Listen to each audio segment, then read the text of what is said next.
Hello bachon, let's read this question. The question says, we consider the radiation emitted by the human body.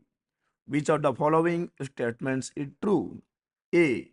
The radiation emitted is in the infrared regions. B. The radiation is emitted only during the day. C. The radiation is emitted during the summers and absorbed during the winters. D.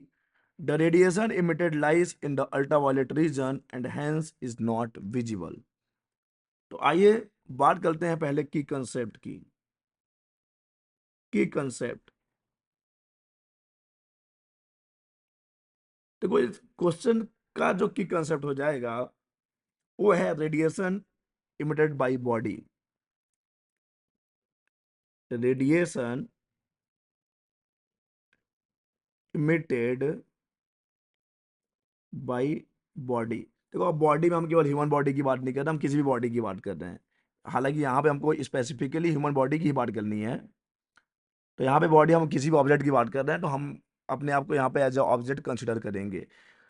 Radiation emitted by body, देखो we all know that कि all bodies, मैं लिख रहा हूं यहाँ पर, all bodies at all temperatures, at all temperatures emits some radiation, some radiation, except किसको छोड़ के बच्चे? Accept 0 kelvin. 0 केल्विन को छोड़ के बाकी सभी टेम्परेचर पे सभी बॉडीज कुछ ना कुछ रेडिएशन इमिट करती ही है। ओके, और यहाँ पे अगर हम वेवलेंथ और टेम्परेचर में रिलेशन देखते हैं तो अपने की कंसेप्ट में हम विंस डिस्प्लेसमेंट लॉ को कैसे भूल सकते हैं? क्या कहता है Wien's displacement law? Wien's displacement displacement law क्या कहता है बच्चे? Wien's displacement law, lambda M is inversely proportional to temperature. Lambda M is inversely proportional to temperature. देखो लैम्डा एम क्या है? लैम्डा एम है wavelength corresponding to maximum emissive power, यानी कि जिस वेवलेंथ का इमिजन सबसे ज्यादा हो रहा है, ठीक है, lambda M is not the maximum wavelength, lambda M is the wavelength corresponding to the maximum emissive power, यानी जिसका इमिजन, जिस वेवलेंथ का इमिजन सबसे ज्यादा हो रहा है उसको हम यहाँ पे लैम्डा एम ले रहे हैं, जो कि टेम्परेचर के इनवर्सली प्रोपोर्शनल होता है। इसका मतलब क्या है? जितना ज्यादा होगा टेम्परेचर, जितना ज्यादा होगा टेम्परेचर, टेम्परेचर जितना ज्यादा होगा, शॉर्टर वेवलेंथ उतना ज्यादा इमिट करेगी body. Higher frequency, shorter wavelength higher frequency, longer wavelength कम फ्रीक्वेंसी। ओके, तो लॉ यही कहता है, विंस डिस्प्लेसमेंट लॉ का यही कहना है कि जितना ज्यादा टेम्परेचर होगा बॉडी का, वो बॉडी शॉर्टर वेवलेंथ को उतना ही ज्यादा एमिट करती है, और जितना कम टेम्परेचर उतना लॉन्गर वेवलेंथ। और अगर इसको हम लिखते हैं तो हम इसको ऐसा लिख सकते हैं, लैम्डा एम टी, और ये रहता है कांस्टेंट बी। चलिए, तो अब सारे कॉन्सेप्ट हैं हमारे पास इस क्वेश्चन को सॉल्व करने के लिए। कॉन्सेप्ट को यूज करेंगे, क्वेश्चन को सॉल्व करके देखेंगे कि कौन सा ऑप्शन हमारा करेक्ट ऑप्शन रहता है। देखिए, थोड़ा सा और डिस्कस करते हैं अपने कॉन्सेप्ट को। हमने अभी लिखा कि देखो all bodies in the universe emit the radiations. Okay, और इसका रीजन क्या है? इसका रीजन यही है कि द रीजन इज कि the atoms inside the body keep on vibrating. किसी भी बॉडी, अब हम ह्यूमन बीइंग्स हैं, हम भी एटम से बने हैं। यूनिवर्स में जो भी बॉडी है, जो भी ऑब्जेक्ट है, वो एटम से बना है, और एटम क्या करते हैं? कंटिन्यूसली वाइब्रेट करते हैं, इसीलिए वहां से क्या होता है? रेडिएशन इमिट होता है। ओके, क्योंकि हमको पता है इलेक्ट्रोमैग्नेटिक थ्योरी क्या कहती है? इलेक्ट्रोमैग्नेटिक थ्योरी कहती है कि जब भी कोई चार्ज पार्टिकल एक्साइट होता है तो वहां पर रेडिएशन इमिट होता है। So therefore the charges present inside it are also accelerated. देखो भाई, एटम एक्सेलरेट हो जाए तो उसके अंदर जो चार्ज हैं वो भी एक्सेलरेट होंगे। और हम एक्सेलरेट क्यों बोल रहे हैं? क्योंकि वाइब्रेशन इज एक्सेलरेशन। बिना अगर वाइब्रेशन हो रहा है तो एक्सेलरेशन हो ही रहा है।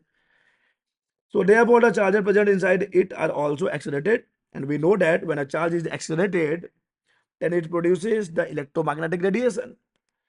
The diatomic vibrations results in the emission of the radiation from the bodies.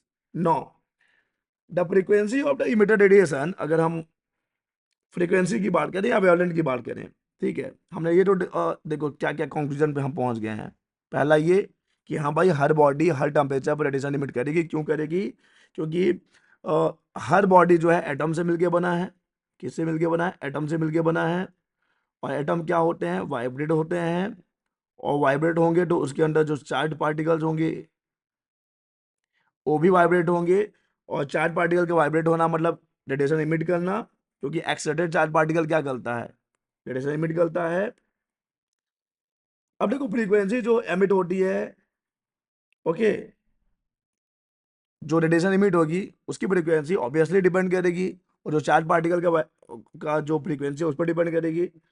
So larger the frequency of the emitted radiations, larger the frequency of the emitted radiations. यानी देखो, जो चार्ज पार्टिकल ऑक्सीडेट हो रहा है उसका vibration का frequency जितना ज्यादा होगा, वो जो रेडिएशन इमिट करेगा उसका फ्रीक्वेंसी उतना ज्यादा होगा। तो यहाँ पर हमारे पास, अच्छा, और हमने यहाँ पे देखा है, देखो एक चीज मैं फिर से बता दूं, अगर आप टेम्परेचर इंक्रीज करोगे, फ्रीक्वेंसी इंक्रीज होगा, वेवलेंथ डिक्रीज होगा। मैं आपको विंच डिस्प्लेसमेंट लॉ के एकदम अंदर तक ले गया। यहाँ पे हमने डायरेक्टली बोल दिया कि lambda M is inversely proportional to T. ऐसा क्यों हो रहा है? क्योंकि टेम्परेचर को इंक्रीज करते हैं तो एटम्स का जो है काइनेटिक एनर्जी इंक्रीज होता है, तो जो है और ज़्यादा मतलब जल्दी जल्दी वाइब्रेट होगा, यानी कि फ्रीक्वेंसी बढ़ जाएगी। फ्रीक्वेंसी बढ़ने से क्या हो जाएगा? वैल्यूम कम हो जाएगा। ओके, तो यहाँ पर जो अब हम अपने लॉ पे आ जाते हैं कि लैम्डा जो है इनवर्सली प्रोपोर्शनल है टी के, और इसको हम lambda is equal to B T लिखते हैं। अब देख लीजिए यहाँ पे बी की वैल्यू हम जानते हैं। What is B? बी होता है 2898 माइक्रो केल्विन होता है। ठीक है, माइक्रो मीटर में, ठीक है, माइक्रोमीटर केल्विन। देखो अगर सिंपली मैं माइक्रो केल्विन बोलूंगा तो टेम्परेचर को 10⁻⁻⁶ केल्विन, लेकिन हम माइक्रोमीटर केल्विन बोल रहे हैं। माइक्रो यानी केल्विन तो केल्विन है, लेकिन ये जो मीटर है वो माइक्रोमीटर है। ओके, जो मीटर है वो माइक्रोमीटर है। अब हम अपने ह्यूमन बॉडी की बात करते हैं। देखो, ह्यूमन बॉडी जिसका टेम्परेचर कितना है बच्चे? ह्यूमन बॉडी जिसका टेम्परेचर है 37 डिग्री सेल्सियस। केल्विन में कितना हो जाता है? 310 केल्विन। तो आइए देखते हैं कि हम जो रेडिएशन इमिट करते हैं उसका वेवलेंथ, मतलब यहाँ से जो वेवलेंथ आएगा वो करस्पॉन्डिंग इमेजिंग पावर के करस्पॉन्ड, मतलब जो यहाँ पे वेवलेंथ हम निकालेंगे वो करस्पॉन्डिंग इमेजिंग पावर के साथ रहेगा। तो यहाँ से लैम्डा जो आ जाएगा ये हो जाएगा 2898 डिवाइडेड बाई 310। तो यहाँ जो लैम्डा निकल के आ रहा है 9.35 माइक्रोमीटर निकल के आ रहा है। और अब हम जानते हैं कि वेवलेंथ है ये जो वेवलेंथ है ये इलेक्ट्रोमैग्नेटिक स्पेक्ट्रम के किस रेंज में आता है बच्चे? इंफ्रारेड रेंज में आता है। कहाँ पे आएगा? इंफ्रारेड रीजन में आता है ये वेवलेंथ। यानी ये तो श्योर हो गया कि ह्यूमन बींग्स यानी हम आदमी जो रेडिएशन इमिट करते हैं वो किस रेंज में, इलेक्ट्रोमैग्नेटिक के किस रीजन में है? तो इंफ्रारेड रीजन में है। तो द रेडिएशन इमिटेड, हाँ, तो ये हमारा ए ऑप्शन तो करेक्ट हो गया बच्चे। The radiation emitted is in the infrared reason, हमने ये पता लगा लिया कि इंफ्रारेड रीजन में होगा। The radiation is emitted only during, गलत बात है, क्योंकि हमने पहले ही बोला है all temperature, all season, all month, all years. The radiation is emitted during the summers, ये भी गलत है। Radiation emitted lies in the ultraviolet, नहीं, अल्ट्रावायलेट नहीं, मोस्टली कौन से रीजन में जाएगा? इंफ्रारेड रीजन में जाएगा। So the correct option for this question is a, the radiation emitted is in the infrared reason. Option A is the correct option.